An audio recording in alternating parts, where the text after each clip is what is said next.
ఈరోజు లోకమంతా, భారతదేశంలో మన సహోదరులు అందరూ వారి పండగ జరుపుకుంటారు, దసరా. ఈ దసరా అనే పదానికి అర్థం ఏంటంటే దశనన్ రావణ్ హార. దశనన్ రావణ్ హార అంటే రావణాసురుడిని వధించటం. అంటే దాని అర్థం ఏంటంటే ఈవిల్, చీకటిని నశింపచేసి వెలుగుకు విజయం రావటం. ఎస్, మంచిది.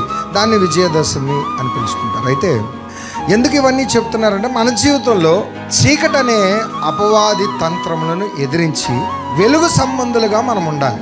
ఓకే, విజయదశమి వాళ్ళు చేస్తున్నారు, కానీ నేను అంటాను క్రైస్తవులుగా మనము వెలుగులో ఉన్నామా, చీకటిలో ఉన్నామా ఈరోజు పరీక్షించుకుందాం. లోకానికి మీరు వెలుగై ఉన్నారని ప్రభులు వారి సంఘానికి చెప్పారు.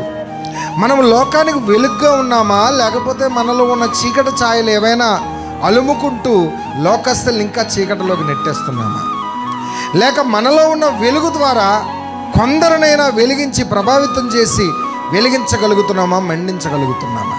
ఇందాక సిస్టర్ సాక్ష్యం చెప్పారు, ఆ ప్రేమను బట్టి మేము ఆకర్షితులయ్యాము, కన్నీరు కంటతడి పెట్టుకున్నాం. అంటే క్రీస్తు వెలుగు ద్వారా ఒకరు ప్రభావితం అవ్వాలి. అట్టి రీతిగా సంఘం ఉందా లేదా అని పరీక్షించుకుందాం.